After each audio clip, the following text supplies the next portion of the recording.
And this is part 2 for express approach and quick learning for repertoire for black. Now, it's a lot more difficult when you try to pick up and learn one given system for black than for white, because you don't have as much flexibility. So with a white, if you don't make really the best moves, you may not get advantage, you may get an equal position, but you're comfortable with your play and you are okay. With a black, you have a lot more responsibility because you cannot be passive. If you are overly passive, you may get really bad position, or if you are inaccurate in complications, you may just get lost position. So you have a lot more responsibility. You have to be a lot more precise. So, well, you don't know. With white, you choose the first move. With the black, you don't know. You have to be prepared for E4, D4, C4 continuations, and you have to be comfortable every time once you pass the opening stage. So, well, let's start with E4. What can we do on E4 to learn one safe system that will get us through the opening? Well, we know the Sicilian is one of the sharpest openings in opening theory, on E4 or D4 together, on whole opening theory. So if this is the sharpest opening, then you have to learn the most, because you cannot play sharp openings without knowing all theory around it. So we must exclude for this preparation Sicilian. So not too many other openings left. I'm excluding French defense, since I don't believe it, and if someone recommends you French to play French with black, it's not going to be me. And Caro-Can is a little too passive too. So as one of the openings that I can recommend to play, and it's easy to learn and it's relatively safe, is D6, D4, Knight F6, Knight C3. Well, now if we play G6 move, then it's regular pure defense. But E5 move is something I want to talk about and something I want to discuss. Now, E5 move, as you can tell immediately, white has a chance to go to endgame right from the opening. Well, it's going to be queens of the board, but it's not going to be exactly an endgame. It's going to be kind of a middle game without queens, because every other piece except for the queen will be on the board. So the most expected continuation for white is D takes E, D takes E, and queen takes D8, which we're going to analyze first. Also, other possible move is Knight F3. It's for a longer game and more of a middle game and possibly more complicated. Well, actually, it's not possibly, it is more complicated.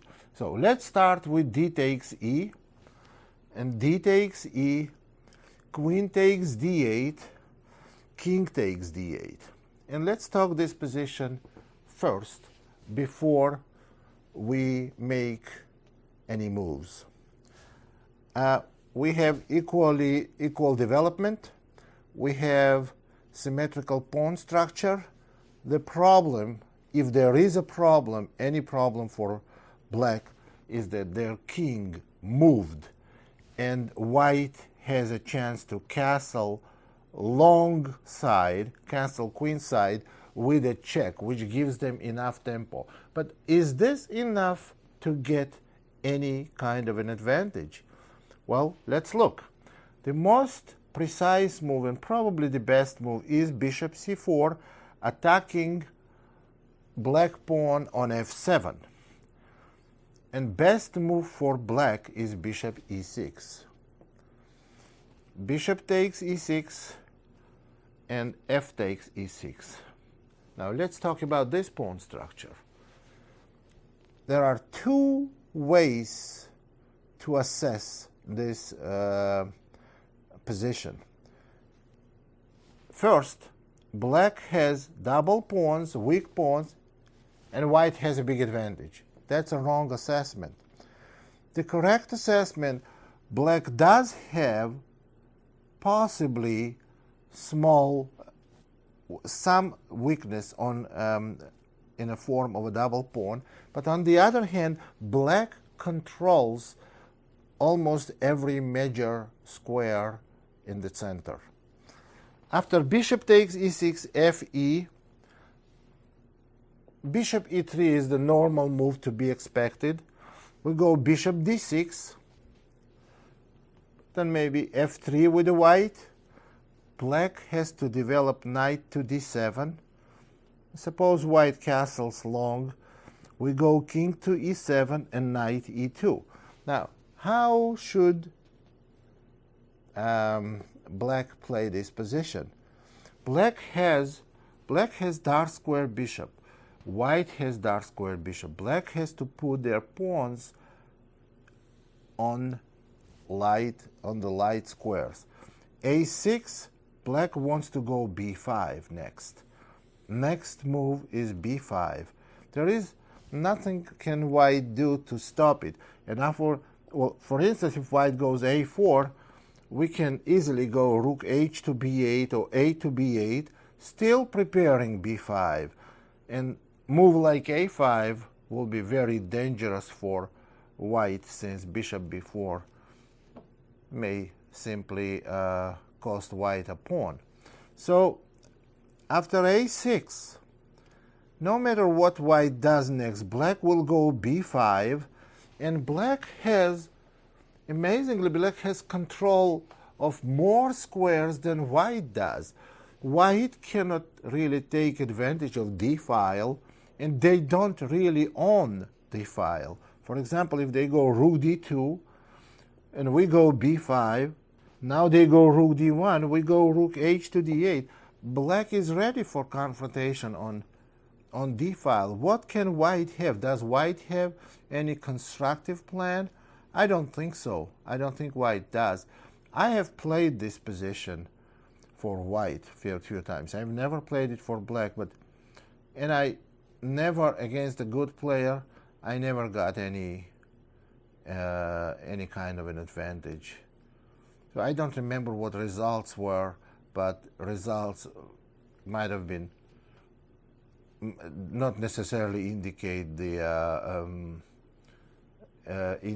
assessment of this position. So this position I consider absolutely equal. Black can go bishop b4, or I don't know, maybe even rook b8 and b4, or a5 and a4 and b4. There is no active plan that white can use in this position. So now let's go back and look at the continuation a little sharper, or, well, I wouldn't say sharper, I would say maybe a little more complicated and with a lot more life and with queens on the board. So this continuation is not to take pawn on e5, keep the queens on the board and go knight f3. Now what I want to do is take on d4, knight takes d4, bishop e7, and after bishop e7, now white has three different ways to play. White has bishop c4 move, which is not the best move, bishop e2 move, and also bishop f4 move. Let's look at them. Why is this so good for black? Well, black wants to castle quick and then play in the center. Black right now has some space disadvantage, so they are looking forward to going d5 at some point. Bishop c4 is not the best continuation because it helps black with a counterplay in the center. Castling, and now white has two moves. White can castle or play bishop b3. Now, if white goes bishop b3 in this position, what you should do, you just simply go knight a6, and remember, most of the time you do develop knight on a6 here, because you want to put knight on c5. You put knight on c5, you attack the pawn, possibly get rid of a strong bishop. Well, let's see what can happen after knight a6, castle, knight c5, and suppose white goes rook e1. What can we play in this position? I think there are several ways to play. The plan I like and the move I like is a5. Now, threatening a4. If white goes a3, we always take the bishop on b3. Well, I would rather take white's bishop on b3 when white cannot recapture with an a pawn. So I would go a5, then possibly I go bishop or c6, maybe rook e8. It's very, very active position for black. After knight c5, white does not have really constructive plan. Well, on something like bishop g5, white has to pay attention that after rook e8, there may be a tactical shot, knight takes e4. It may or may not work, depends on concrete situation. That's what you should calculate. So you go rook e8, and you see possibly you go h6, and maybe then knight takes e4. Or even after h6, bishop h4, you may go knight h7, exchange dark square bishop. Since you have some space disadvantage, you may want to exchange some pieces. But before you do that, it helps to put pawn on c6 to cover entirely d5 square. I think black here has sufficient counterplay to make this opening very playable. I would play it any time, and I do recommend it. This position, I think, is very playable. Now, let's look at what we discussed. The move we discussed now was bishop b3. But why should white go bishop b3 rather than castle? Because after castling, knight takes e4. This is an equal position. White has no advantage. Knight takes e4, and there is d5. Fork. The best move is bishop d3, pawn takes e4, bishop takes e4, and knight d7 with black. Now knight goes to f6. And after knight d7, white can play bishop f4. Then we have knight c5. And if white plays knight f5, we have bishop f6 with a very reliable position. On queen g4, we may go knight e5. And on queen g3, maybe instead of knight e5, we can even go rook e8. And after bishop e3, knight e5, attacking queen, and then bishop takes f5. It's very, very safe position for black, and queen d5. White has absolutely no advantage. White has two bishops. Black has centralized knight. It's very difficult to remove, and every one of the pieces black is very, very active. It's totally equal position for black at least. Now, there are a couple of other continuations. The advantage of this opening has one advantage. It's not explored in theory. It's not explained in theory widely. It's not used very frequently, and it's not expected by your opponent. If you really study it well, and you know it upside down, chances are you will get very playable and very satisfactory position. Again, we go e4, d6, d4, knight f6, knight c3, e5.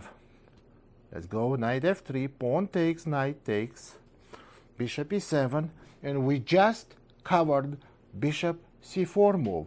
Let's look at bishop e2. Now, bishop e2, the advantage of bishop e2 move that it completely stops knight takes e4 idea, and so white does not have to move that bishop twice to prevent knight takes e4. Black castles. Now on bishop e2, black castles, white castles, and rook e8, f4. So white's getting some space advantage. Bishop f8. Now bishop f3. And the best move, I think, in this position, knight a6. Again, this knight, see, the knight c6 is a mistake because white plays knight takes c6, b takes c followed by e5, attacking knight and threatening bishop takes c6 with a fork. So the knight a6, knight heading towards c5 to put some pressure on white's central pawns. Knight a6, rook e1, knight c5, and after knight c5, white has to make decision how they continue development and what do they do with their c1 bishop, with the dark square bishop. Now, let's look at something like bishop e3 is not possible because e4 pawn drops. So if they go bishop d2, it's really a passive square.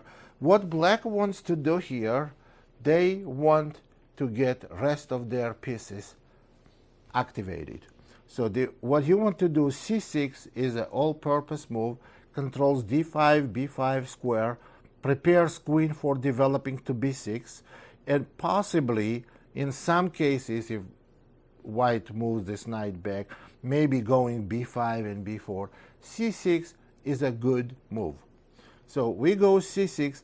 Now white really has problem to finish development.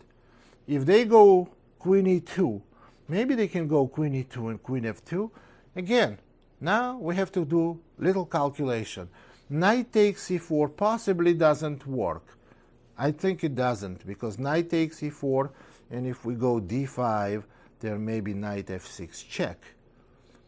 And white is going to be up a material. Queen takes f6, queen takes e8, queen takes d4, and bishop e3.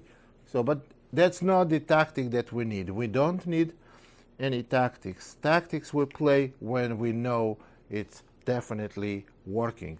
On queen e2, what we can do is simply go queen b6. You know, it's very possible that white is already in trouble. b2 pawn, d4 knight, possibly hanging. So bishop on d2 is kind of on the way to development. So the best move in this position is b3, to put the bishop on b2 where it's not going to be blocking their own pawns, their own pieces, and also will be developed on the active diagonal. On b3, black goes g6, bishop b2, bishop g7, and black has sufficient counterplay. That's a typical King's Indian type of position where one side has a center and the other side has some pressure against that center. And this is exactly the position we have in front of us now.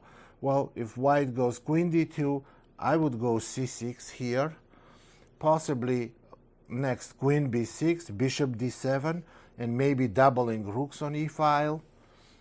You see that every one of black's pieces is working. Also, keep in mind that this queen stands on the diagonal. In some, it may be ringing some bells for some small tactics or something. Well, that's something you have to check and to apply to the concrete position. So, well, the other move that white has in the original position, which is the original position I'm talking about, is e4, d6, d4, knight f6, knight c3, e5, knight f3, e takes d4, knight takes d4, bishop e7. The other move, I would say, is bishop f4. Now, bishop f4 move, we just castle, and the idea is white wants to castle long and have kind of sharp, it's kind of sharp way of playing this opening. Queen d2, but we can go now knight c6, castled long, knight takes d4, queen takes d4, and bishop e6. Now what you want to play, you want to go a6, b5, and c5. And it's not easy. Actually, I have played this for white, and I really hated it. I was getting bad position against much weaker players. It wasn't a blitz and a semi-blitz, and I was getting bad position against a lot weaker players. But a lot weaker, they knew what to do, and kind of next 6, 7 moves, they were playing almost automatically, and I found myself in a very uncomfortable position. What's going to happen here, that after a6, you want to go b5, c5, and b4. And it's kind of very standard. They don't have to be really geniuses to go c5 and b5 and then jump with the queen on a5 and try to mate you here. And I found myself very uncomfortable in a lot of times in a very bad position. And I can proudly announce that I lost a lot of them. So proudly, because that's what I recommend you to play. So this is actually a good position for black to play. Now, the black has little space disadvantage, but they have a lot better prospects on the queen side than white can do on the king side. So that pretty much wraps it. Now what, we spent maybe like 20-25 minutes, and we learned completely how to play against e4. Wait a minute, is it that easy? Well, what suffers? If we can learn one opening against e4 in 20 moves, in 20 minutes, well, it's not in 20 minutes, it's 20 minutes it took me to explain it to you. It's going to take you a lot longer to understand. You have to play it out, you have to explore it, because there are various continuations white may play, because human mind has a lot of fantasy. So and you can see moves that I never covered here. And if you see something that was never covered here, it's not going to be nearly as good as once I did cover. So that's what you have to assess it yourself, and you have to see why it's not as good and find the antidote. So this, it takes me 20 minutes for me to explain. It may take you a month or 2 months to play it out. 20 minutes it takes only to go over the concrete variations that you have easy time understanding the basics of this opening. So now you have a tournament coming up, and against e4 you are all set. Now you know how to win against e4. Now you will learn how to win against d4, and you are all set. It's not like that. You're going to have playable position. Nobody guarantees you're going to get very active position and good chances to win, even though this may happen because you are well prepared with this opening. So, and against e4, again, d6, d4, knight f6, knight c3, e5. Two ways to play. One is for white, one is to take on e5 and go to endgame. We covered that. And the other one to keep pressure in the center, to keep center open. And we covered that too. Well, the third possible continuation, if white goes d5, that means white is not, does not want to get any advantage in the opening. And I will tell even, I can tell you even, they will probably get disadvantage in this opening. For instance, if we go, we can even go c6 here. What can play, for example, what can white play here after c6? What I want to do is this. I want to take on d5 next move, if it was up to me.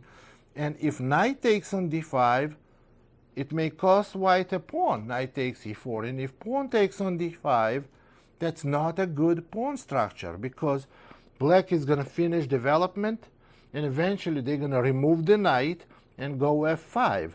So black has kind of extra pawn in the center when white's pawn on c2 is very unclear what does it do except for being potential weakness on c file. So d5 is not a good idea. So the only other continuation besides exchanging queens is knight f3, which we covered. So we pretty much went and covered entire opening. So it's express and very quick preparation against the e4 move. Well, you cannot win world championship with this kind of preparation, but there's something that will take you to the next step. So this is substantial preparation for e4. But now let's talk about d4. It's a lot more difficult subject to prepare against d4 sufficiently that you can get position you are familiar with. You cannot play passively against d4 because chances are you will not be blown away, but you will be squeezed to death. It's even more painful in some cases. So, so after d4, what I would recommend to play Nimzo, Bogo, Indian. Well, Nimzo, when I say Nimzo, Bogo, Indian, d4, knight f6. Of course, in this position, in this particular position, c4 is the main move, but possible moves are bishop g5, Trompovsky attack, or knight f3, which may be anything. We don't know what knight f3 may be queen's pawn opening, can be queen's Indian, it can transpose to Nimzo Indian, so can be Catalan, can be anything. Well, we're going to discuss this later. Let's quickly, before we go to the next page, before we go to the next stage or next page, let's cover quickly bishop g5 continuation. There are several ways to fight against this move. The way I like here is to go knight e4. Now, this has few variations you may have to learn. If you don't have to learn any of it, you can always go g6, bishop g7, and castle. So the way I would recommend, if you don't like the variations we are about to go through, then open the Trompovsky chapter of any opening book and pick one variation. There are a number of variations that are very playable for black, and immediately use it and apply it and use it. So actually you can do this with any opening. So what do you need to watch this CD or DVD? And you need my advice for the opening, because I can tell you, I can direct you what you can pick up from the book and what you cannot pick up from the book. Because book has millions of variations for every chess player of every style, every strength, and I can direct you exactly what you need. If you want quick way to learn, I can tell you that open the book, and book may recommend d5 as an okay move, knight e4 is an okay move. I will narrow it down to the one variation which you can pick up from this lecture or from the book. I give you one now, and you can pick it up from here, or you can pick up on your own from the book. Knight e4 is the one I'm talking about, and the main continuation is bishop f4. We go c5, and main move again is f3. Now, before we move knight f6, we have to go queen a5 check. Main move is c3. That's the most expected move. And now knight f6. Here, white has two different continuations. They only have two moves here.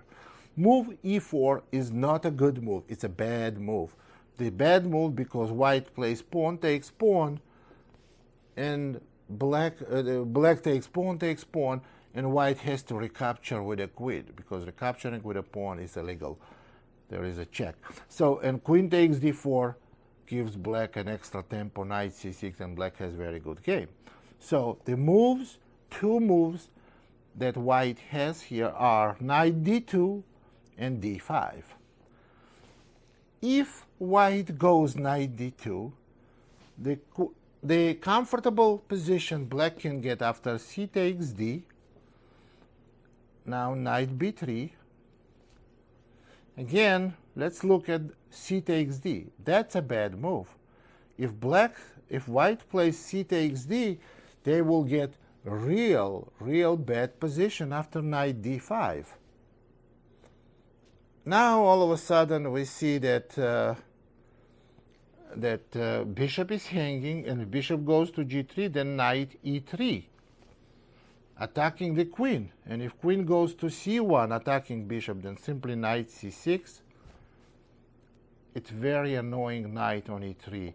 And if white goes knight b3, then they simply losing a game after knight takes to f1.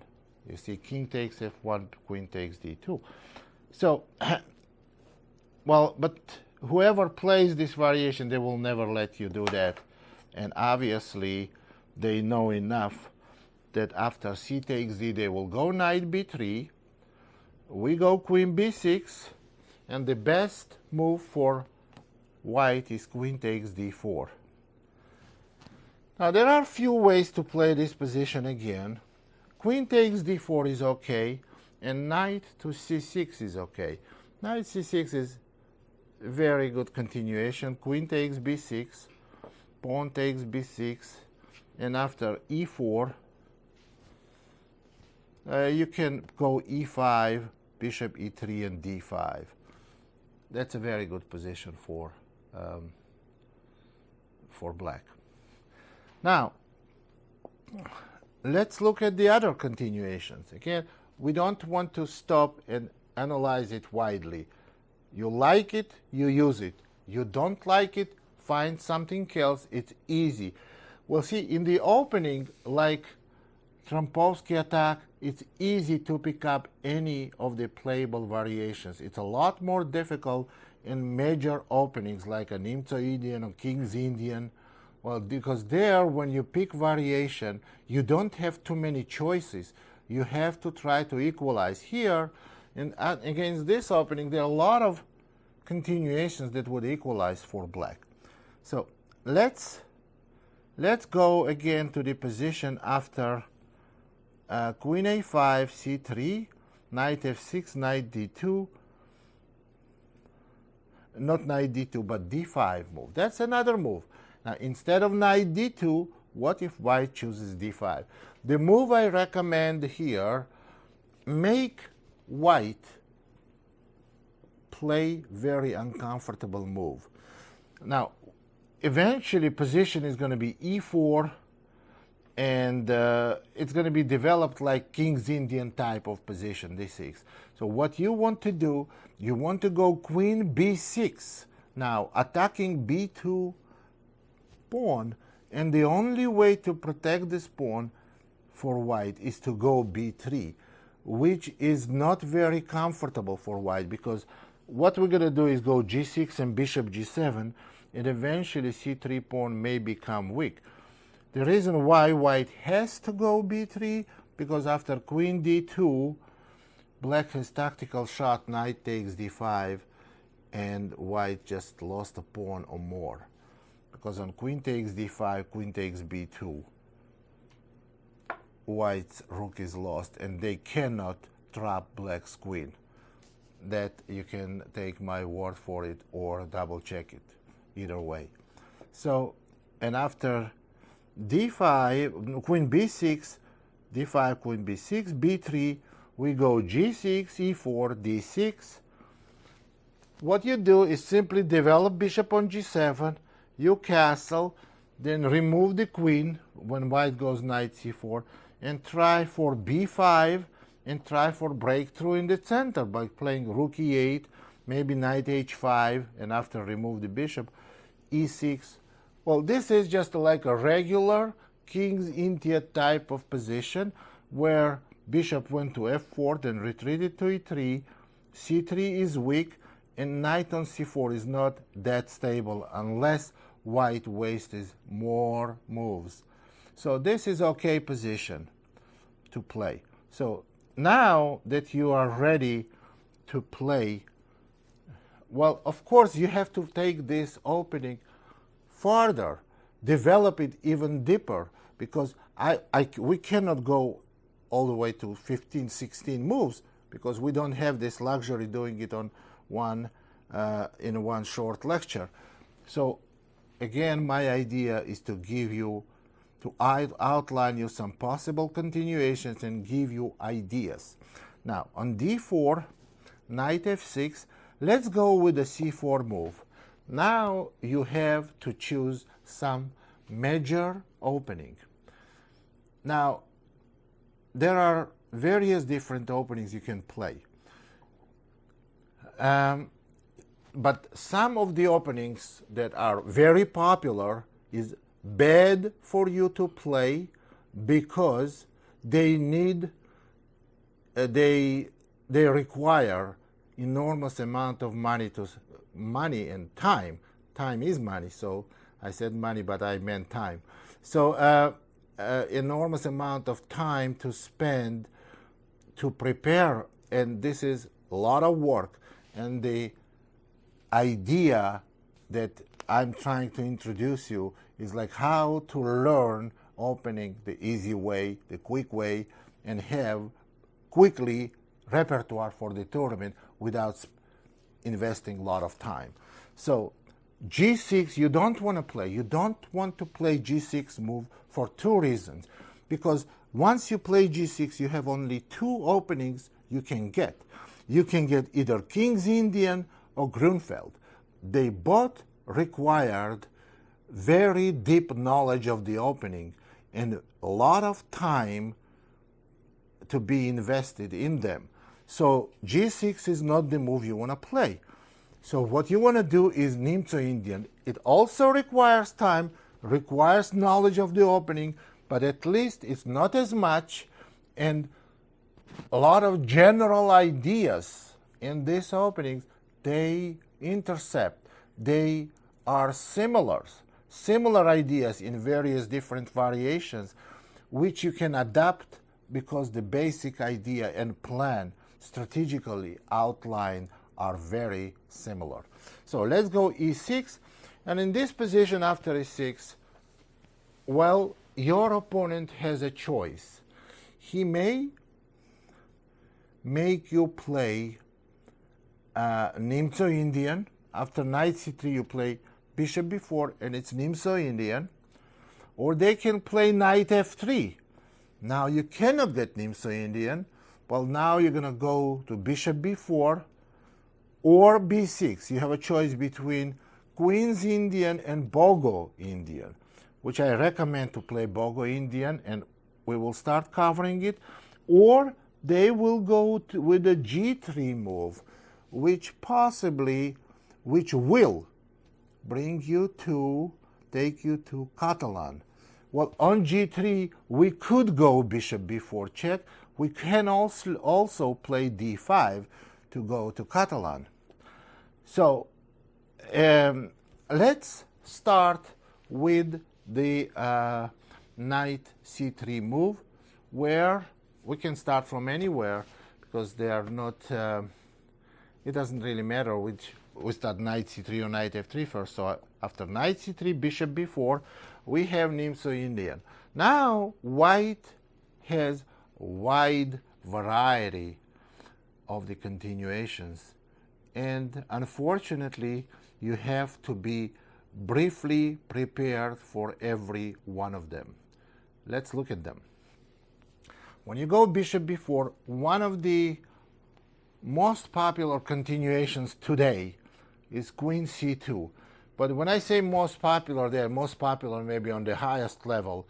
You may not be playing on that level, but it doesn't matter. Now, you have to be prepared for queen c2. You have to prepare for e3, for knight f3, for g3, and for f3. Also for a3. There are a lot of moves you have to prepare for. How? You cannot have one general plan for every one of these continuations. No, you can't. You have to, well, as I said, you must learn some theory. You cannot play opening without learning some theory. But this is the least amount of theory you may have to learn, but it's necessity. So there is no shorter way to play. There are other systems to play against d4. They are very short, but you're going to get very passive position. You will be suffering throughout whole game. Well, what I recommend instead, suffer a little bit before the game studying, and don't suffer during the game. So for that, we're going to start with Nimzo Indian after bishop b4 with the queen c2 move. So after queen c2, black has very many continuations. So I choose one that is easiest to study, and I choose it for you. I make these choices for you. That's the easy way to play for black, which is knight to c6. Attacking d4 pawn, white goes knight f3, protecting d4 pawn. Now we play pawn to d6, and white has to play, the best move is bishop d2. Now, let's look at other continuations. What's wrong with bishop g5 followed by e3? What's wrong with bishop g5 is that black may go h6, attacking the bishop on g5, and after bishop h4, all of a sudden, white may find themselves in trouble. g5, bishop g3, g4, attacking knight, and you see the pawn on d4 becomes unpretty. They just lose a pawn for nothing. For instance, if knight d4, knight d2, knight takes d4, and on queen a4 check, black can simply go bishop d7 because b4 bishop is untouchable because of knight c2 check. So what is going to happen here, black's plan is, after they went d6, black's plan is eventually to give up the b4 bishop for the knight and set up the e5 pawn structure. Well, let's look how it goes. After bishop d2, black castles, white goes a3, bishop takes c3, and bishop takes c3. And now black simply goes queen e7. what black wants is to play e5. And they got rid of, you see, this is very typical for whole ideas that we will be talking about, and you will see the same idea will integrate also in Bogo Indian, which we will get in the later stage of this coverage, this lecture. So when white goes d5, black moves the knight back, and you see the pawn structure, d6, e5. Its center is closed. Black has e5, d6, c7 pawn structure. And when you have this kind of a setup, you don't want to have dark squared bishop, because it will be a bad bishop. If you had bishop on e7, that's a bad bishop. So you don't have the, that's why you give up the dark square bishop before you go for this setup. So the way we went to this, black just went queen e7, and white goes e4. Now black goes e5, white goes d5, and black in this position.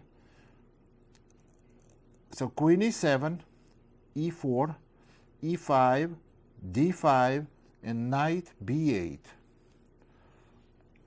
Knight is on f3. Well, let's go through this position again. Right after opening moves, we played bishop b4 and queen c2. Knight c6 attacks the d4 pawn. After knight f3, we go d6. On bishop d2, we go queen e7, or even castling. On a3, bishop takes c3, bishop takes c3, queen to e7. You're preparing e5 move. e4, e5. And after d5, knight to b8. Now, in this position, after knight b8, white has to conclude development, so bishop e2 is the most natural move, and black can start active operations in the center or on the wing. So after knight h5, if white castles, very strong move is knight f4, followed by f5, and that will be really solid advantage for black, because black already has some very concrete threats in this position. So what white should try is knight takes c5. Knight h5 looks like a blunder. So after knight takes e5, you see the knight on h5 is hanging. But then black plays knight to f6 back. White has to retreat and knight to f3. And then we play knight takes e4. And this position is good for black. Well, white cannot castle now, because after knight c3, black has no problems. Actually, after knight takes c3, position is totally equal. White may recapture with a queen. Now we have to develop bishop g4 or maybe bishop f5. Don't take the bishop on e2, because after rook e1, your queen is trapped. But if simply we go bishop g4 followed by knight d7, black has very solid position. Well, but white may try to keep the dark square bishop by going bishop d4, but then we play bishop f5, and now you still cannot castle because of knight g3, and you see the rook on f1 is hanging because we are attacking the queen. So that's not a good way to play for white. Now black is almost developed. They have active pieces and very, very good game. So this is brief coverage of queen c2, and we can exhaust queen c2 variation, which is one of the main variation in Indian today. Well, of course, that's not the only thing that can happen in this variation, queen c2. Once we go knight e6, white may go e3. Well, can we say that, wait a minute, we didn't cover it, now I don't know what to do? No. When you play the opening, that opening is whatever I would ever recommend you, never depends on some concrete variations. Some concrete variations, it's okay to know, but there is some general plan that you use. The general plan in this opening is to go d6 and e5. You see, you let your bishop out, dark square bishop, beyond your pawn structure, and then you go d6 and e5. Now you don't have bad bishop, and eventually you try to claim presence in the center. Well, this on e3, you go d6, eventually you're going to go e5, and you have reasonably good position. So you have the main plan, but knight f3 just shows you how to play in some concrete cases. If this case does not happen, you just follow the general plan. You go d6, e5 if you need to support with queen e7. Then you go e5, you castle short, and you have reasonably good game. How to continue it further? It's already later stage of the game. That's not something we can discuss now, because we have to move on, and let's go to further continuation, the next continuation for white. After bishop b4, the main move, of course, we know is e3, the number one main move. So what I want to do, I want to cover everything besides e3 first. But then, in the end, we go with the main continuation, which is e3. There is a move a3 that was popular some years ago, very popular. The a3, what is the idea of this move? The idea of this move, it's a very aggressive move. It forces black to take on c3, and now what white wants to quickly establish control in the center, get the center and start moving, start moving the pawns. The reason why white wants first black to take on c3, because now they have strong center, and c5 and d5 breakthroughs in the center is not as effective because white has good support of the center with the pawns. So what I would recommend to play here, now again, we want very quick system against a3 variation. Very quick system starts with the b6 move. That's something you can learn like 1, 2, 3. So b6, f3 is the normal move. That's what white wants to play, e4, and get the center. After f3, we go bishop a6. White goes e4, and we go knight c6. Now, what do we want? We want to start pressuring on c4 pawn. That's white's weakness. Bishop g5. Now, wait a minute, white is threatening e5, pinning our knight. So we go queen c8. There's possible bishop g5 move, and after queen c8 we have no problem with it. And also possible bishop d3 move. Bishop g5 we simply go queen c8, and we don't care about doubling of our pawns because we're going to go knight a5, and we have counterplay against the c4 weakness. So let's look at the continuation with bishop d3. Knight a5. Now we're attacking the c4 pawn. Queen e2. And this position is good for black. The way black should play is queen c8.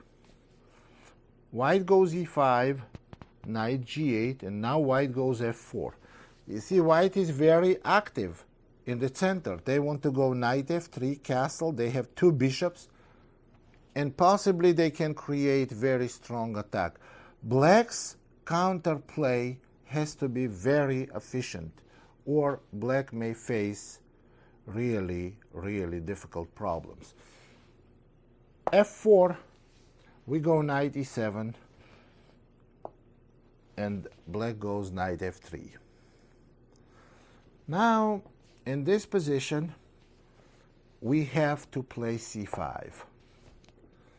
Now, after c5, you see we're attacking c4 pawn again, because we're threatening c takes d, and bishop takes c4. So possible continuation for white is d5. Now, at first, it may look real bad for black, because black can take on d5, but they will never have a chance to win a pawn on d5, because the bishop on a6 hangs, and after bishop takes d3, queen takes d3, d5 pawn is protected, and those pawns look very threatening. But in reality, if we analyze it concretely, this position is bad for white. We take on d5, yes, pawn takes, bishop takes d3, queen takes, and amazingly, this is winning for black. The way black wins is by going c4, attacking white's queen. And anywhere white's queen go, they are facing very difficult problems. White is nearly losing. Queen e4, we immediately have to dispose, because after queen b7, we're attacking d5 pawn. There is no way to protect it, and pawn cannot be pushed because queen is on pre on e4. So there are three other choices: queen d4, queen d2, and queen d1, because white has to protect d5 pawn. Queen d4 and queen d2, queen d4 and queen d2, immediately out of question, because knight b3 simply forks and wins the rook, attacking queen and rook. So queen d1 is the only square white has. But then we go knight b3. And you can tell that white's only move is rook a2. Rook b1 is the only move.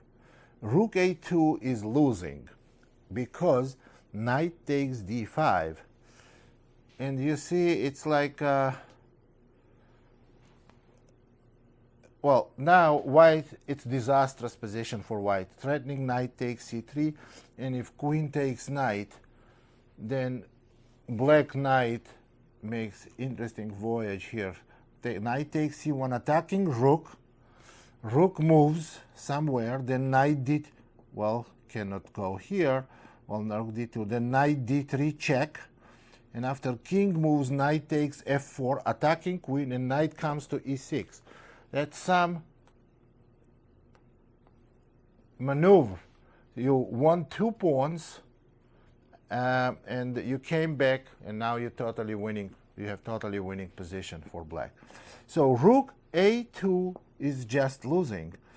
And now for the final variation after knight b3, if white goes rook b1, then white is losing after queen b7, because we're attacking d5 pawn, which cannot be protected, cannot be pushed, because if white pushes after queen e4, they're simply losing rook on b1.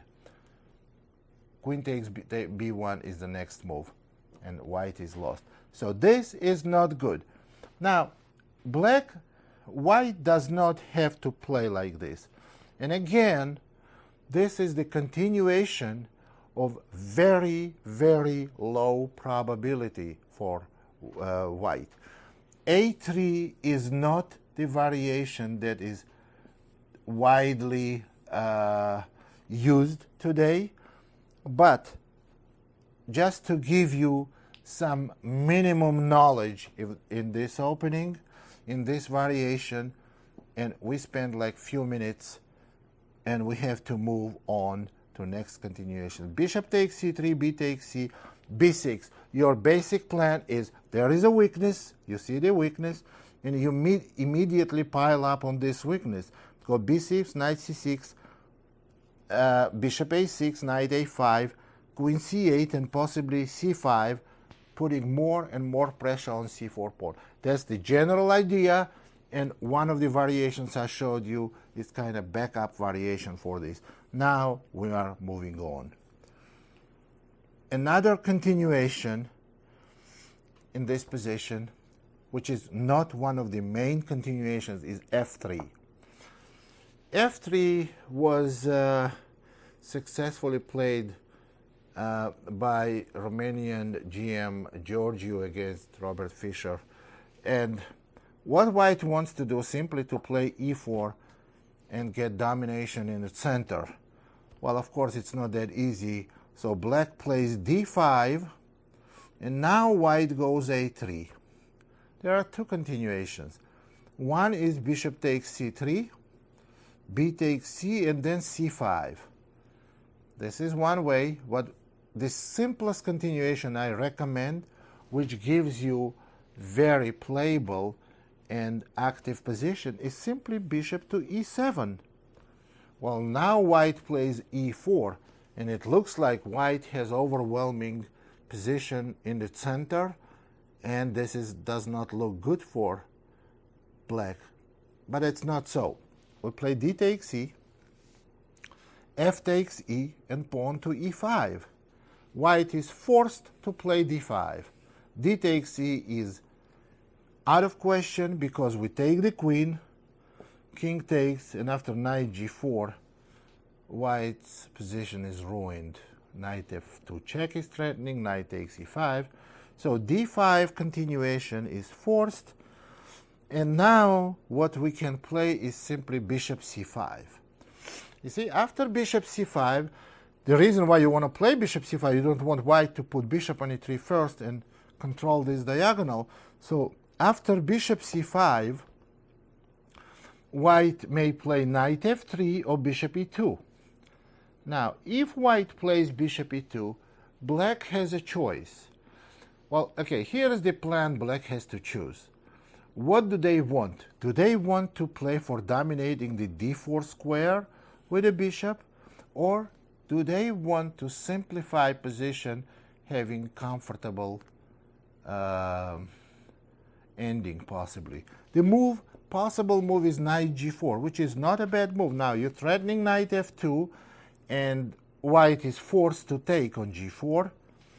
Then you go queen h4 check, pawn g3, queen takes g4, and black has absolutely no problems. Black is at least equal, and that's it. So the other move that is possible to play for white is knight f3. The answer I like on knight f3 the best is bishop to g4. So you see, if I get kicked, if my bishop gets kicked, I want to make sure I have the outpost on d4. I don't like the knight that controls d4 square, so I go bishop g4, and now b4 is real bad because after bishop d4 the knight on c3 is hanging and pawn on e4 falling. So if bishop e2, then we can take the knight. Now you establish control on d4 square, so you can go knight d7, possibly c6, and queen b6, or bishop d4, or maybe even later taking pawn on d5 and opening c-file. Black has very active position, and white still yet has to solve the king problem, because they have to decide what they're going to do with the king. They cannot castle short, and castling long is far from being safe. Black has some attacking chances. This is the brief introduction to the f3 position. f3 variation. Now let's move on. We covered a3, queen c2, and f3. We are maybe 25-30% into learning Nimzo-Indian 4. Well, this is the shortest way to learn the opening. So now, major openings such as against d4, solid opening. Bishop b4. Now we covered a3, f3, queen c2. Now let's go with the Leningrad variation, which was popular for a number of years.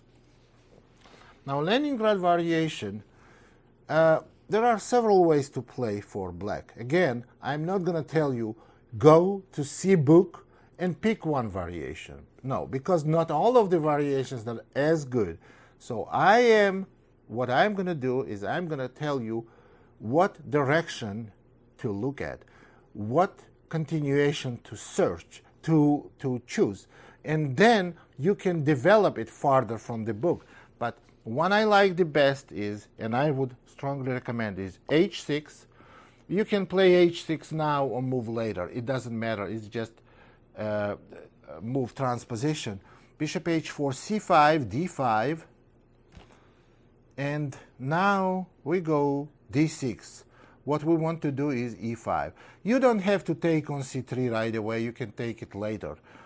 Because queen c2 does not stop you from doubling the pawns. Well, actually, it may be the easiest way that you don't forget to take on c3. After c5 and d5, take on c3 right away. Once you double his pawns, and now you go d6. Now let's see what's going on here. What happens after d6? What you want to do is you want to play e5. You see, just like in the other systems against in Nimzo-Indian, we gave up dark square bishop, and then we setting up our pawn structure on pawns on dark squares, that we don't have a bad bishop and we have a good bishop, which is light square one. So we go d6.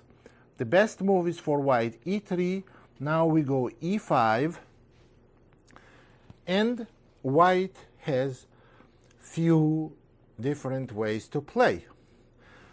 The most efficient and the best move here for white is f3. Bishop d3 is not a very good move because of e4. Now after e4, bishop from d3 has to move. White cannot play bishop takes e4 because after g5 they simply lose. White cannot play bishop takes f6 because after queen takes f6 they lose, because bishop moves, queen takes c3. On bishop takes c4, queen takes c3 followed by queen takes c4. So bishop has to move, and then white can even play g5, bishop g3, black can play bishop f5, and now this bishop on c2 is not really good piece, and black simply continues development and has very good position. So that's why white plays, instead of bishop d3, they go f3 to prevent possible e4 variation.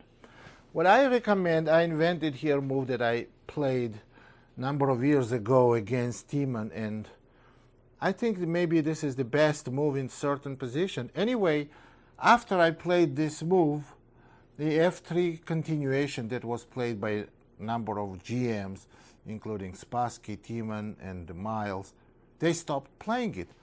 Bishop f5 is the move. Now, the idea is you don't want white to play bishop d3 because you want to exchange pieces. Remember, you have space disadvantage, but you have pawn structure advantage. Now, this position is real bad for white because they have terminal illness as a pawn on c4 is very, very difficult to protect in future. So if we castle and go queen a5 and queen a6, all we need to attack once more. And what is the piece that can possibly protect this pawn besides the one is already protecting? They don't have this kind of piece. So this is very, very bad position for. So after bishop f5, the idea of move bishop f5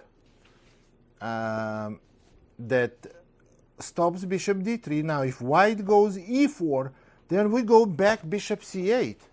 Now this may seem to you like it makes no sense, but this is very, very strong maneuver. Now white's light square bishop does not have any future. What we're going to do next with the black, we go knight d7, knight f8, g5, and knight g6. This position is created for knights, not for bishops.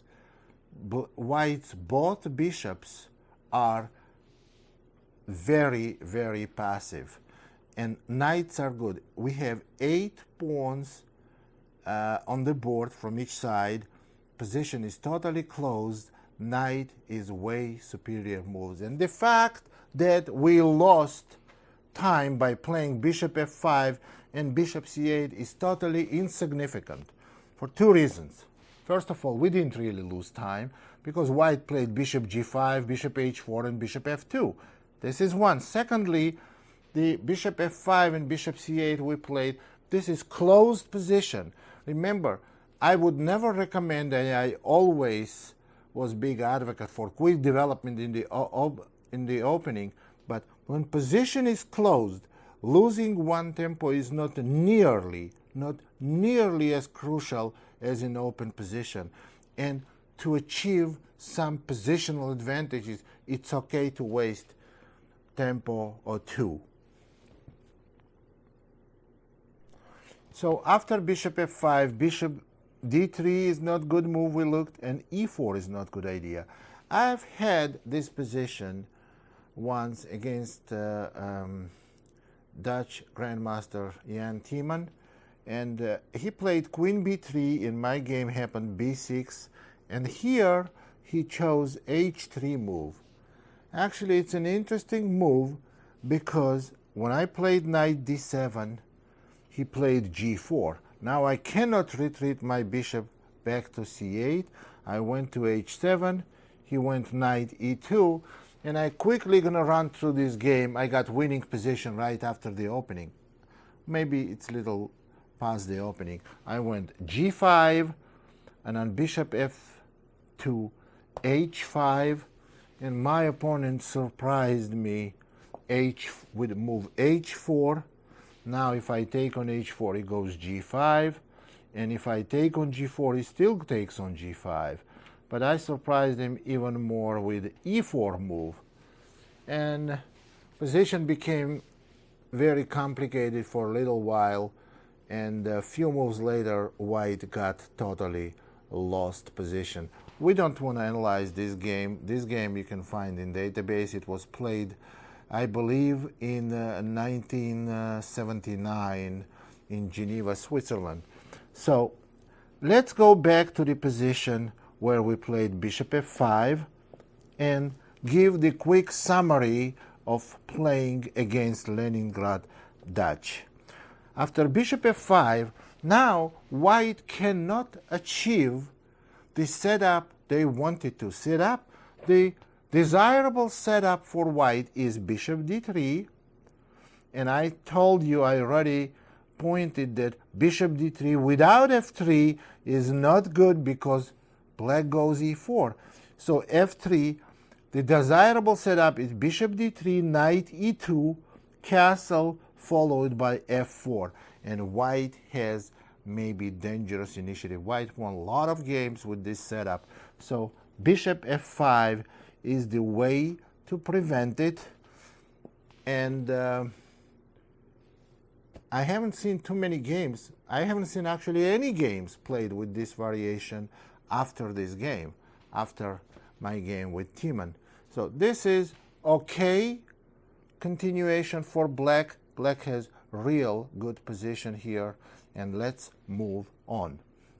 So we covered also the Leningrad variation of Nimzo-Indian. So let's go with the G3 move. G3 is the last move before we turn into main E3 move, because after knight F3, and knight F3 just transposes to the main variation, so it does not have independent value. But after G3, we're going to look at one quick system. You have to be precise how to get an equal position. Remember, that's the move that was played by Kasparov several times, and he won some very nice games playing like this against an Nimzo-Indian. So after G3, we go C5, knight F3, that's the main continuations, C takes D, or knight E4, doesn't matter, it's the same thing, just simply transposition, queen D3, C takes D, knight takes D4, and queen A5. So in this position, white has to make a choice what to do with the knight on C3. Queen takes E4 is obviously not good, because bishop takes C3 and white is in a lot of trouble. So the possible continuation is here knight B3. Knight B3 is the best move in this position. After knight B3, black plays knight takes C3. Now, if white takes the queen, then position is totally equal. White has zero advantage, and position is totally equal with knight E4 check. Only move white has is bishop D2. King D1 is not good, because knight takes F2 followed by knight takes D3 leaves black with extra material. So bishop D2 is the move. Bishop takes D2, check. Now black has to take the bishop, because they're going to lose the queen anyway after king D1, knight takes F2. Queen takes D2, knight takes D2, king takes D2, and knight C6. Position is dead equal. After knight takes C6, we can simply take D takes C, followed by E5 and bishop E6. White has absolutely nothing here. So in this, white does not want to take black's queen. White should not take black's queen if they try to get some kind of an advantage. It's okay for black to play like this, because you're going to equalize.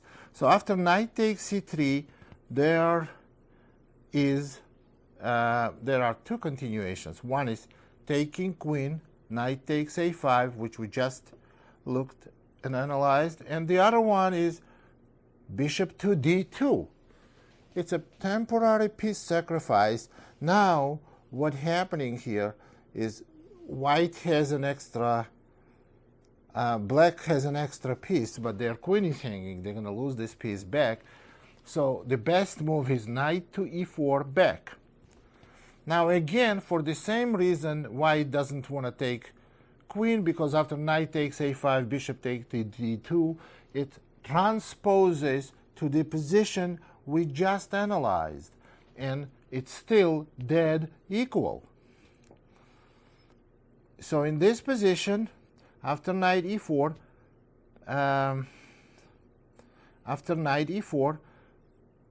white plays queen takes E4, bishop takes D2, knight takes D2. Here we get equal material, black castles, and white needs 3 moves to castle. One is remove the bishop, second to protect the knight on D2, and third is to castle. White has better bishop, White has maybe a little better pawn structure, but they are a couple of moves behind in development. So suppose white goes bishop g2 or queen e3. It doesn't really matter because both moves have to be made. It's simply a transposition. Queen e3, knight c6, bishop g2, d5, castling, d4. I've played this position against another Dutch grandmaster. And in this position, after queen d3 and e5, I think position is approximately equal. Black has no problems. They're going to play bishop e6, put the rook on d8, and black has absolutely no problems. Okay, this is my game against Piquet. That's what I played on internet.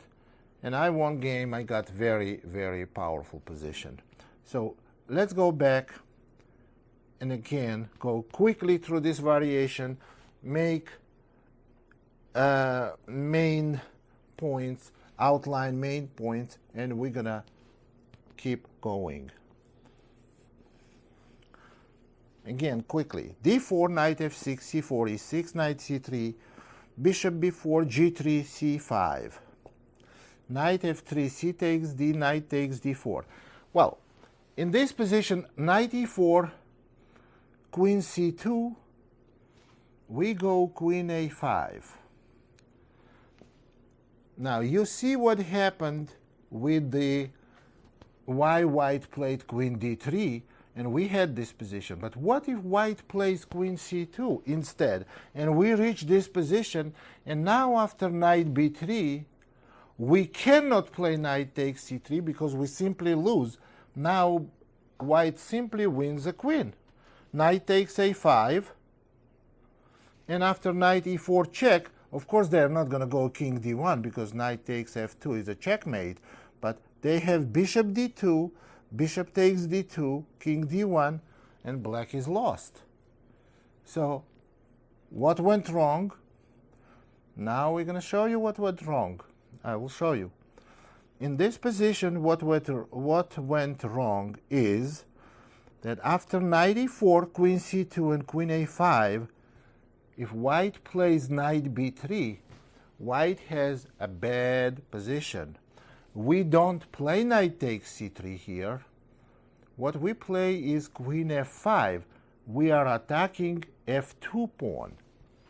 And when white protects this f2 pawn by playing, I don't know, f3 or whatever move, black has knight takes g3 shot that wins a pawn. Well, because after e4, queen takes f3, and black does not have good position. White does not have good position. For instance, in this position, knight takes g3. Let's calculate further. e4, queen takes f3, attacking the rook, and bishop g2. Now, is this good position for us? It's actually interesting shot by white. After bishop g2, we may be running into problems, but we don't have to take this pawn on f3, queen takes f3. We can simply play queen h5, and black is totally winning. Now the rook is hanging. If rook moves, we can simply take this bishop on f1. We have an extra pawn for no compensation. So that's why white has to play in the position here. White has to play queen d3, and they cannot play queen c2 because queen a5, knight b3, queen f5, the variation I just showed you. And after queen d3, we already analyzed, we got to the position after queen d3, queen a5, knight b3, knight takes c3, and bishop d2, knight e4 with very comfortable position. After queen takes e4, bishop takes d2, knight takes d2. Very comfortable position for black. Knight c6, castling d4, and on queen d3, e5. Black is okay. That's the end of g3 variation. We are moving on.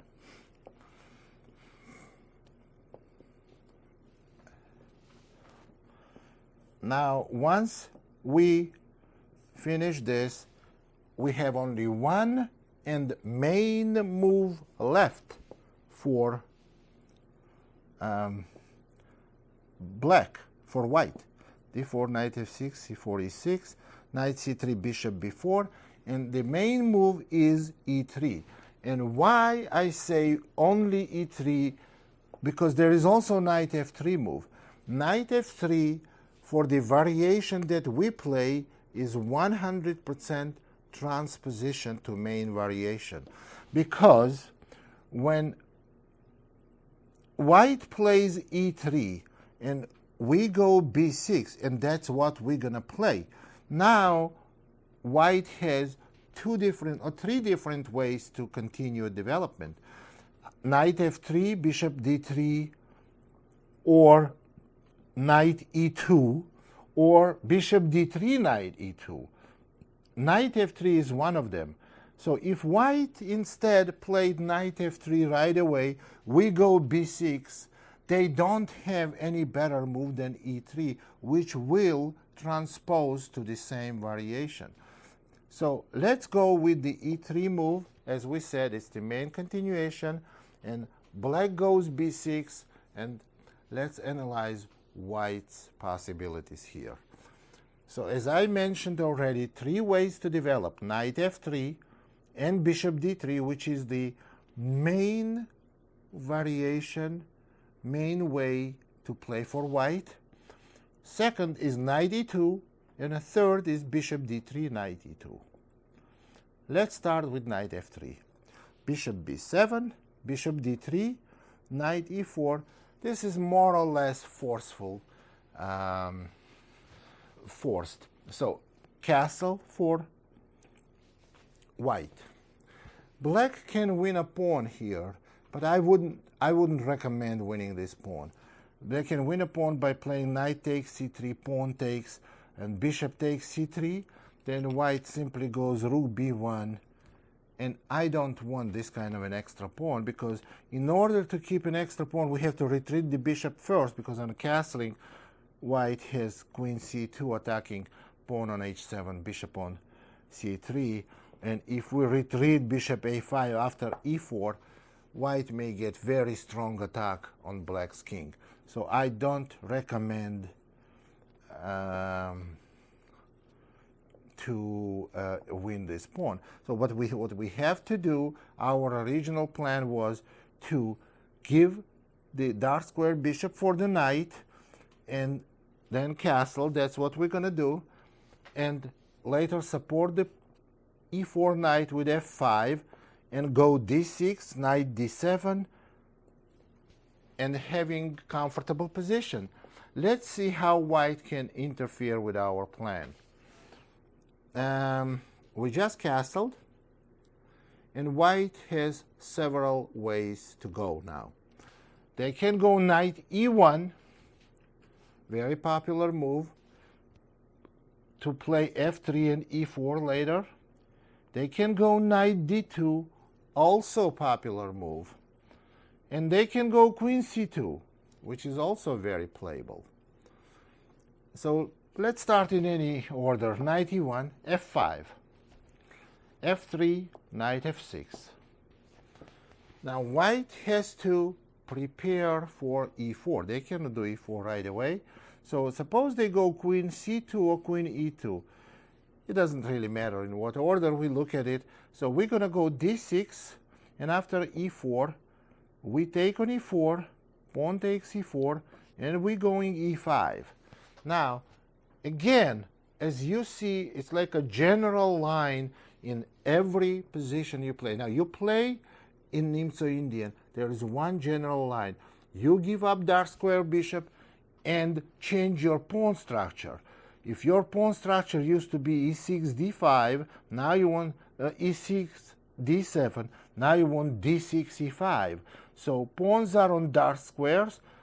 Absence of dark square bishop makes light square bishop good, and if that makes white's bishops passive, and if white tries to shut down your b7 bishop, then you can get your knight on c5. It's a very nice square. c5 square is very nice for the knight, and also your bishop may be activated through c8 square on very strong diagonal. So this is okay. So that's what your plan is. So you go d6, and you are waiting. When white goes e4, you take on e4 and go e5. This is covering more or less knight e1 continuation. Another move is knight d2. After knight d2, again, this is the position. We just castled. White goes knight d2. We go f5 again. And after f3, we take on d2. Bishop takes d2. But now you don't play d6, because you may face some problems after queen c2 or queen e2, knight d7, e4. This position is better for white, because if black takes on e4, then bishop takes e4. And after bishop takes e4, you cannot force white's pawn to go to e4, that you can play e5. White takes with e4, on e4 with the queen. Black has problem on e6, and very unpleasant position. What you do then, you don't play d6. Now, if this happens, here is the position. After knight d2, we go f5, f3, knight takes d2, bishop takes d2, play knight to c6. After knight c6, what you want to play is knight a5 followed by bishop a6. And now when white goes e4, we can simply take on e4, and white has two choices here.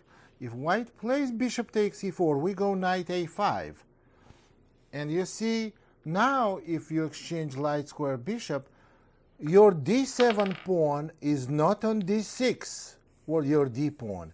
So e6 is not a problem. So black's knight will go to d6, and they have very comfortable position in a view of weakness on c4.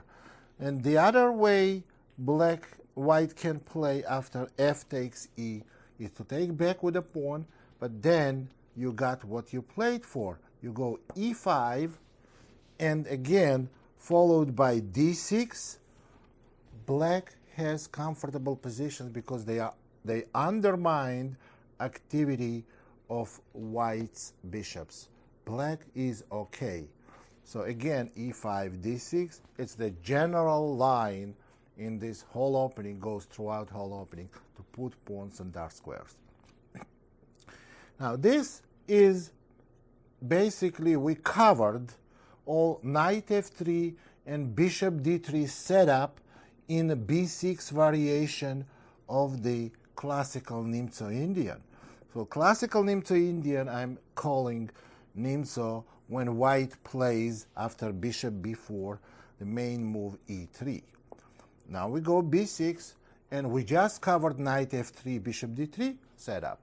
There are two setups left. One is knight e2, and the other one is bishop d3, knight e2. So let's look at knight e2. On knight e2, the idea of this move is that white wants to play a3, and when bishop takes on c3, they want to recapture back with the knight, where they have good pawn structure and two bishops. We don't want this to happen. So what we play here, we play bishop a6, attacking the c4 pawn. And when white plays a3, we do take on c3, knight takes c3, and now we go d5.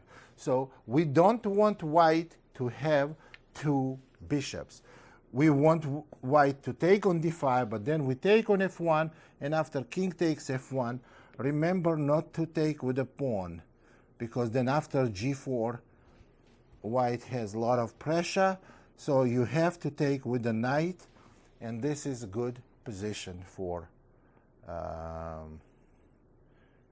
black. So white has to be consistent, and when they played knight e2, they played to get two bishops. So after a3, bishop takes c3, knight takes c3, and here black played d5, white has to play b3 if they want to get any kind of advantage at all. So now what we have to do, we have to organize some counterplay. We cannot let white simply go bishop d3, castle, and then roll us over. So after e4 on f3, e4, so we have to immediately start creating the counterplay. The counterplay is d takes c, b takes c, and now we castle, white goes bishop e2, and we go knight c6. Here is the counterplay. c4 pawn. We want to play knight a5, we want to go c5, and we want to put pressure on the c4 pawn. After knight c6, best move for white is a4. Now why a4? Because white sees that black can go knight a5, attacking c4 pawn. They have to protect c4 pawn. How can they protect? Queen a4 is not a good protection because black will simply exchange queens, and c4 pawn will remain the problem. So they go a4.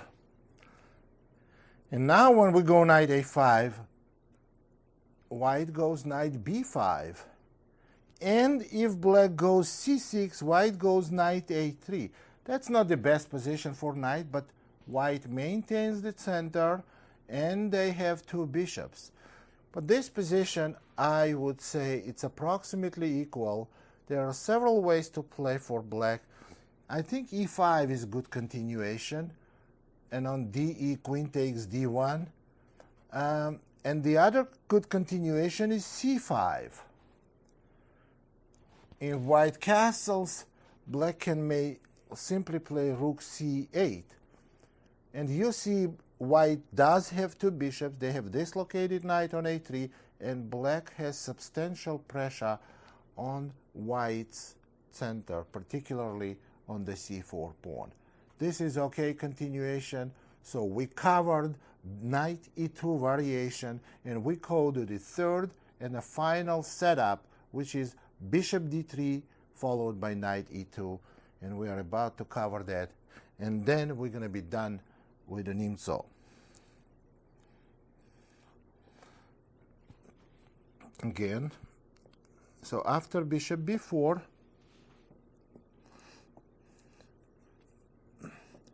e3, b6, now we are covering bishop d3 move. And after bishop b7, knight e2.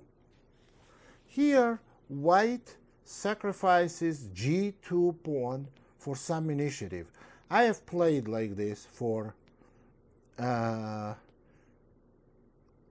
white. I had good results, but I stopped playing it. I will never play it again because it's not good. Correct move for black is bishop takes g2, rook g1. The way the theory goes here, black has to play bishop e4, which is not the best move. That's what theory recommends though, but that's not the best move because that's what the Firmian played against me, another American GM. But then after a3, black got very difficult position. Bishop takes c3, forced, knight takes c3, bishop takes d3. Well, before we go through all these variations, I have to notice, you have to notice that rook takes g7 is bad because of bishop g6 trapping the rook. And also bad, bishop takes e4 because knight takes e4, and on rook takes g7, there is a shot knight takes f2, attacking the queen, and if king takes f2, then queen f6 check, picking up the rook.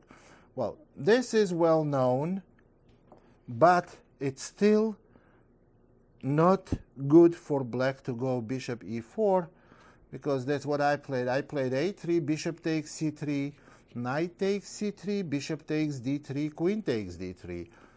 And the Firmian got quickly very bad, nearly lost position, and on castling e4. White has very strong attack. Bishop h6 is coming, castling long. But the reason why this variation is not good for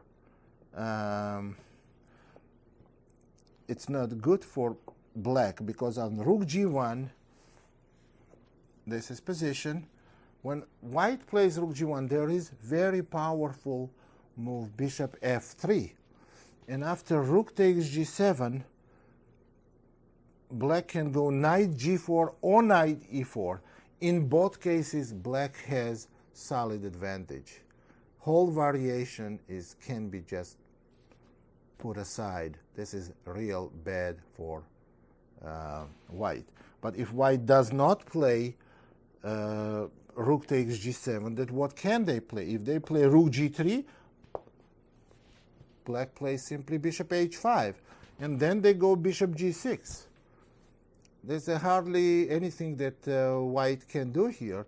And then black can castle on queenside just as white will do. The pawn down for nothing. Whole variation is not good for white. So that's the end of knight e2, bishop d3 and knight e2 setup. And then we covered everything. So you are set. You don't necessarily get total equality or advantage or anything like this, but you know the position you're going to get, you will be expecting it, you will get it, you know the plan you're going to have, and you are set for middle game. You know what you're going to do.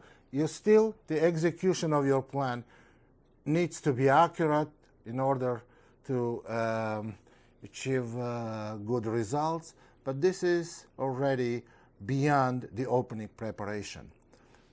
So now we can tell that we entirely covered Nimzo-Indian. Nimzo-Indian that people spend all years, many, many years on, we covered in an hour and a half or two. So that's not bad. But we covered only the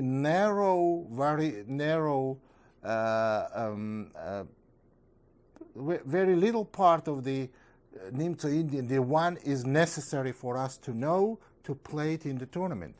Now on d4, knight f6, c4, e6. So knight c3 move is covered. So next we will go with knight f3 move. Now on knight f3 move, you have a choice to play Queen's Indian, Queen's Gambit, or Bogo Indian. Queen's Gambit is out of question, because if we want to play Queen's Gambit, we would play Queen's Gambit from move 1. If we did not play it on move 1, why should we do it now? So bishop b4 check. Now this is the closest. I strongly recommend to play bishop b4 check, because if you do play Nimzo, this is the closest to the Nimzo-Indian defense, closest with ideas and with main principles. Bishop b4 check. Knight c3 move is out of question, because after b6 we transpose to Nimzo-Indian, so there are two moves left, which is bishop d2 and knight c3. Now let's go through them carefully. We're going to go carefully. We're going to go just to show you the general principles of those variations and see what is the easy way to learn without getting in trouble. Bishop d2, I would recommend to play queen e7. Now queen e7, and now the most popular way for white to play is g3, bishop g2, castle, and so on. On g3, you go knight c6. And why knight c6? Let me explain. if you play bishop takes d2, which is not a good way to play, white is going to play queen takes d2 followed by knight c3. You have to take this bishop on d2 when white cannot play queen takes d2. We go knight c6, and now black has two moves. They have bishop g2, which is the most expected move, or knight c3. Let me quickly run through knight c3 continuations. There is a substantial amount of theory around this move. We cannot go through this. We can't afford to go through hours of analysis, but basic idea, if I tell you basic idea, I can guarantee this is going to be, you're going to play this position better than your opponent because you will know it better. The basic idea, what you want to do, you want to take this knight, and when white takes back, make sure you get this dark square bishop. And after you got the dark square bishop, some way, even if white goes queen c2 or rook c1, you got the dark square bishop, then you castle. So just follow the main principles. What we said, we give up dark square bishop for black, then we set up pawns on d6 and e5, and we have clear plan. We want to play on the king side, maybe with f5. Now, of course, it may not be that easy because after rook c1, if we go knight takes c3 and rook takes c3, and then we go d6, and after bishop g2, we castle, white castles, we go e5, d5. Your plan is to go knight b8, knight d7, or you can go knight d8. There is a possible c5 variation. Now, at the pawn sacrifice. Now, if you want to develop it further, you're going to have to use some of the latest games on top level, or simply just get help in the form of a latest theory or book. But that's something I would recommend. That's the closest thing to the material we just studied, to the Nimzo-Indian. Let's look at this position. Black has very nice bishop on c8, which is working very well. This knight from b8 will be relocated and put on some good square. And white has pawns on light squares and bishop, which is totally blocked with its own d5 pawn. Black is okay. All you need to do, just get the precise move order. There are various different continuations, and the chances of your opponent playing very precisely and being like, then you're going to be playing Grandmaster.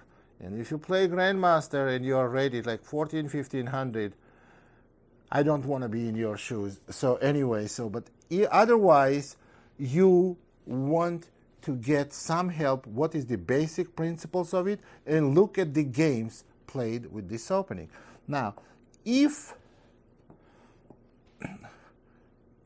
I find it very, very unlikely that anyone at all will play against you in this position, knight c3 move. The most expected move is bishop g2, and then you play bishop takes d2, and white must recapture that bishop with the knight. Queen takes d2 is a weak move because of knight to e4, attacking white's queen. Queen has to move to c2 or d3, and after queen b4, all of a sudden we see that the only move that white has is king f1. Knight d2 is not good because knight takes d2, and no matter which way white recaptures, they lose a pawn. And knight takes d2, knight takes d4, and on queen takes d2, queen takes c4. In both cases, black ends up with extra pawn, and if white goes in this position, king f1, then after d5, they have a lot of explanation to do to Its Majesty why they put the king on f1. That's not a good idea. That's not the way you treat the king. So now after knight takes d2, black castles, white castles, and again, nothing has changed. We have one general plan, and we follow it. We go d6, white goes e4, most probably, and we go e5. We set up the dark square pawn structure. d5, knight goes to b8. I mentioned it before. When position is closed, losing couple of tempos is not crucial. What is more important, that we have a much better bishop than white does. 2 tempos is not important. Position is totally closed. Black has a good play here. Let's look at few continuations. Knight e1, well, or b4. That's the typical play. This is King's Indian type of position, and white tries to develop some activity on the queen side. We can go a5, and after a3, knight a6. What's one of the black's plans I will demonstrate now? If white goes queen b3, you can go bishop d7. It's not a good idea for white to win this pawn, especially if they cannot keep it. Knight c5, and then later on, black simply is going to double the rooks on a file. But what does black want next? They want to play c6. Well, if white goes something like rook c1, we go c6. Suppose white goes h3. What is our plan? Here is very interesting positional pattern that you have to know, that is gives black very good position. Pawn takes pawn, and now pawn to c5. You see, now white has two choices: either push the pawn or take the pawn on c5. If they take pawn on c5, we have dominating knight on c5 and much better pieces than white does. Knight on c5 is active, pawn on e4 is strong, bishop is better than his bishop, and so black has an advantage. Otherwise, if white goes to b5, then we put the knight on b4, and all you can do is exchange this knight. You can never chase it away. There is no piece that can ever attack this knight without being taken. So only way you can attack this knight is with the knight, then we can exchange. I have a better bishop. A file is, equally whites or blacks. So we can go rook b8, queen d8. Position is at least equal for black, maybe probably slightly better for black. So black has no problems anyway. This is like a basic idea of what we can do, how we can build this play around on the queen side. That's the reason for it. This position would have been very bad if we add on both sides. Suppose pawn is on g6, we add black bishop on g7 and black dark square bishop of white on e3. This position would have been really, really bad, and we don't want it. Only reason we go for this position and let black show some activity, because we don't have dark square bishops on the board, and black is very, very okay here. Now let's go back. This is what would happen on bishop b4 check if white goes bishop d2.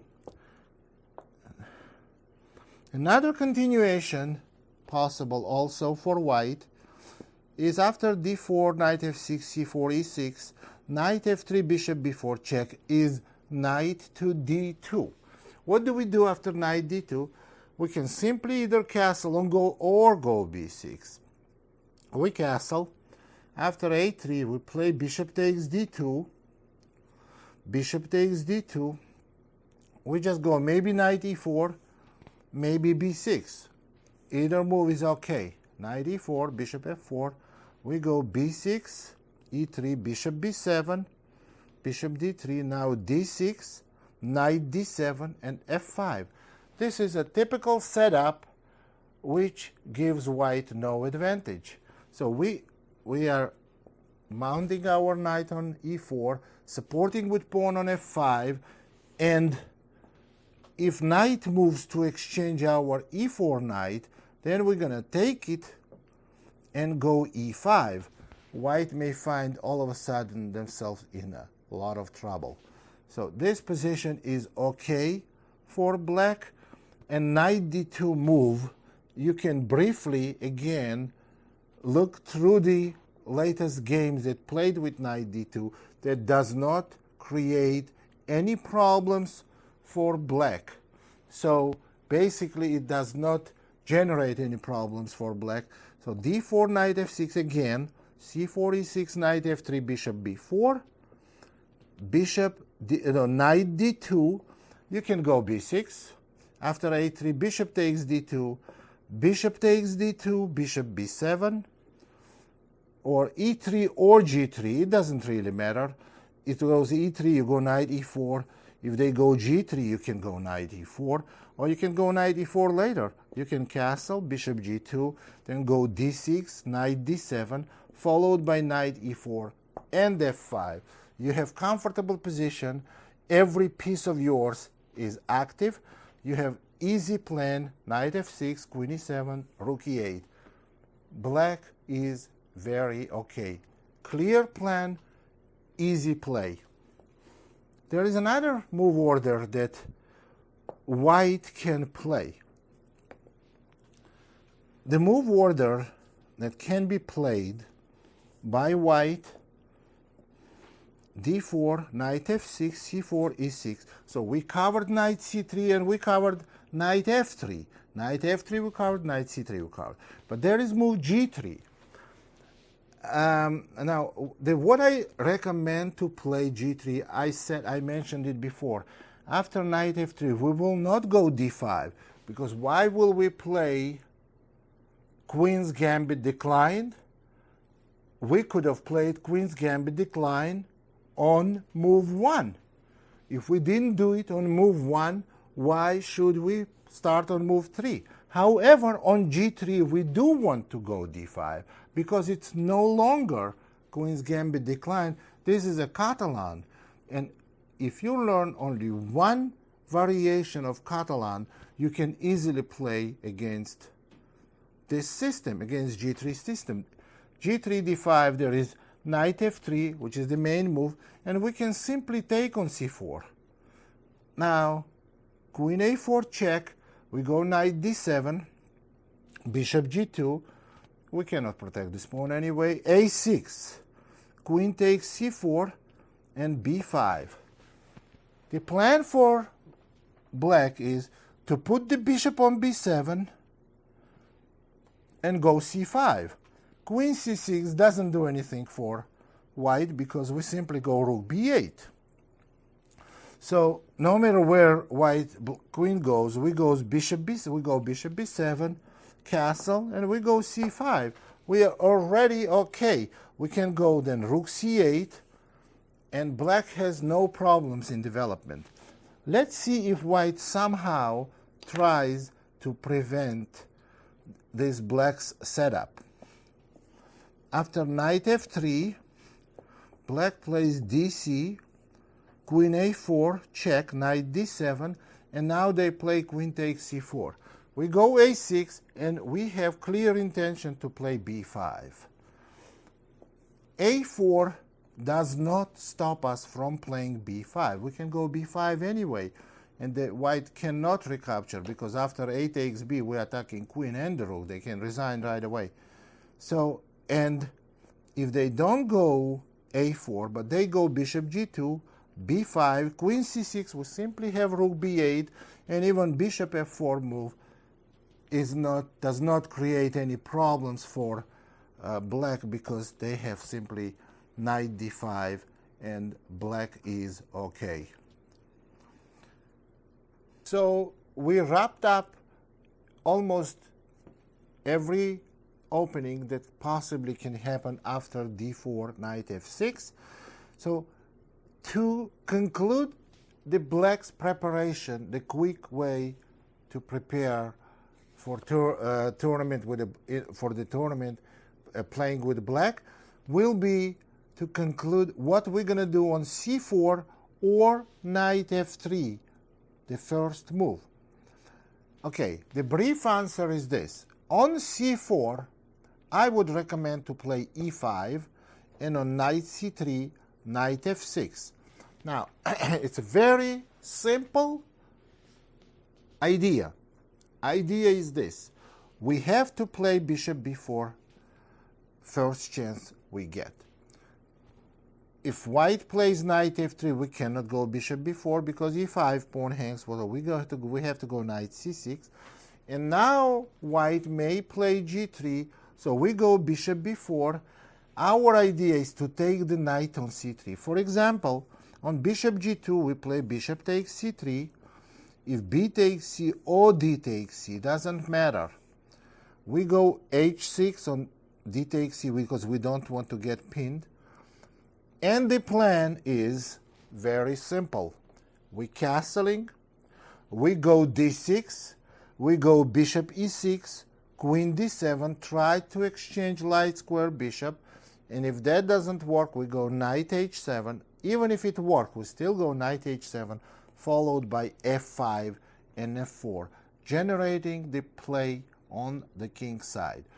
Of course, we can, again, to work on this system of English, we can spend hours and hours. I will try to develop it in the later upcoming series, but as far as the general plan goes, that's all you need to know. Same goes, when we took on c3, same goes in this pawn structure. If white recaptures with a b pawn, we castle, the both sides castle, and then we go bishop e6, queen d7. Of course, we have to play h6 first to stop bishop g5 or knight g5. And then now again, knight on h7 and bishop h3 followed by f5, creating the play on the king side. Now, there are some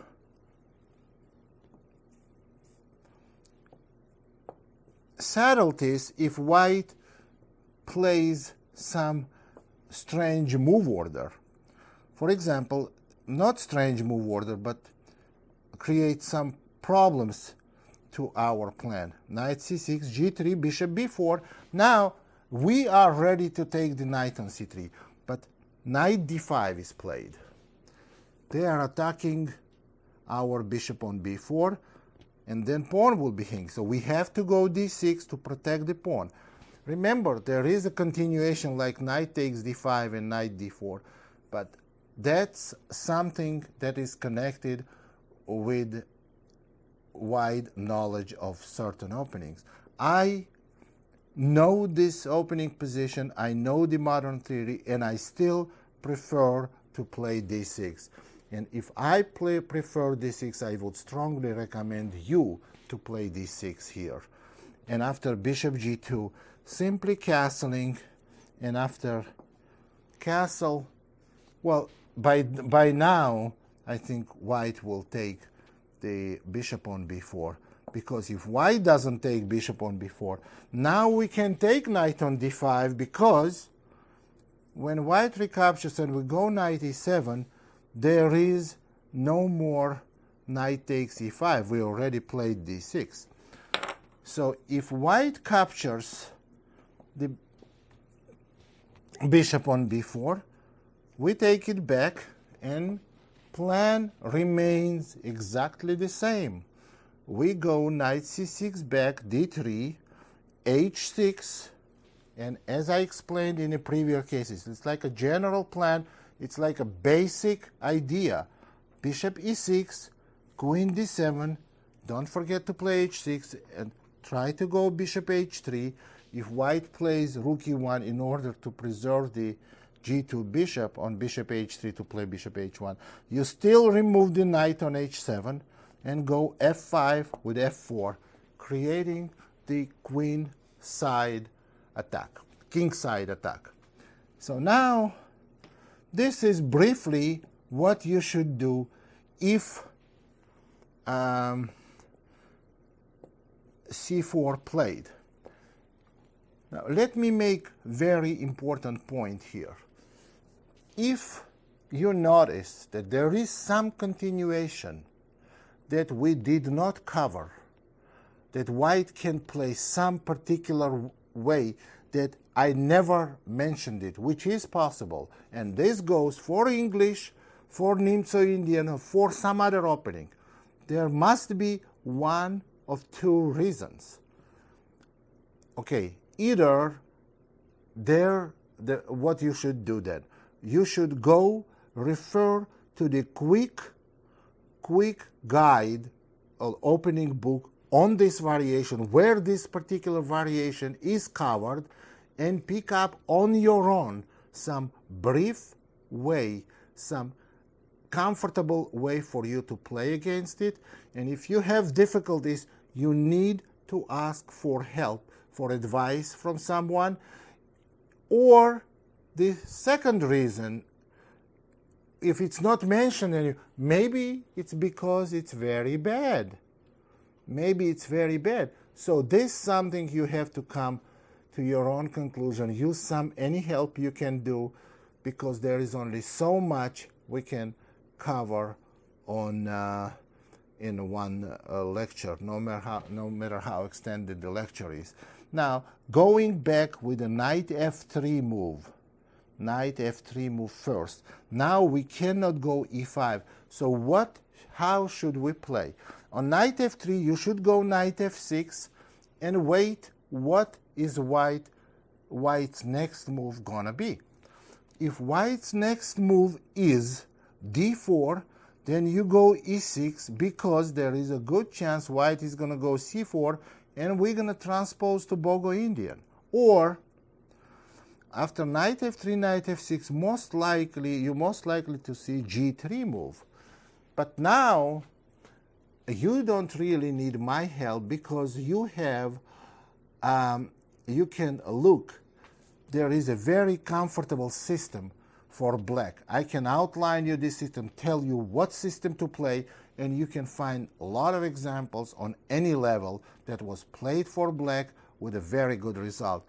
This is d5, bishop g2, c6, castling, bishop f5, followed by e6, and simple development, knight d7, bishop e7, and prepare h6 to hide the bishop on h7. Now, this system is very close to the system that we play for white against King's Indian, with the exception that pawn is on c6 instead of c5. But now, if white goes d3, knight d2, white is going to go rook e1 and probably e4 at some point. What you have to do is take on e4. These positions are good for black. Queen c7, knight c5. Just use your common sense. Look at the games. There are a lot of games being played with this opening. And this is very, very old variation, very old system to play for black, and very, very comfortable. I don't think you need much from me to show it to you, but you can find a lot of material in any database, online, or anywhere you can look for it in any book. Now, to summarize what we did, the work we did. So remember, when you play against Nimzo-Indian and Bogo Indian, what's the basic strategical idea? You exchange dark square bishop, you change your pawn structure, you do the setup of d6 and e5, and you have comfortable play. It's going to take a while before you play these positions, before you master in those positions. But our goal in this lecture was to give you comfortable position to play, that you can get out of the opening with a good view of the middle game. In the middle game, you're getting out of the opening, you know what you're going to do in the middle game. That does not guarantee the success of the game, but that's how you're going to keep playing, doing these right things over and over and over until you do it right. And you will do it right, and then don't forget to thank me. Thank you very much, and have a good luck.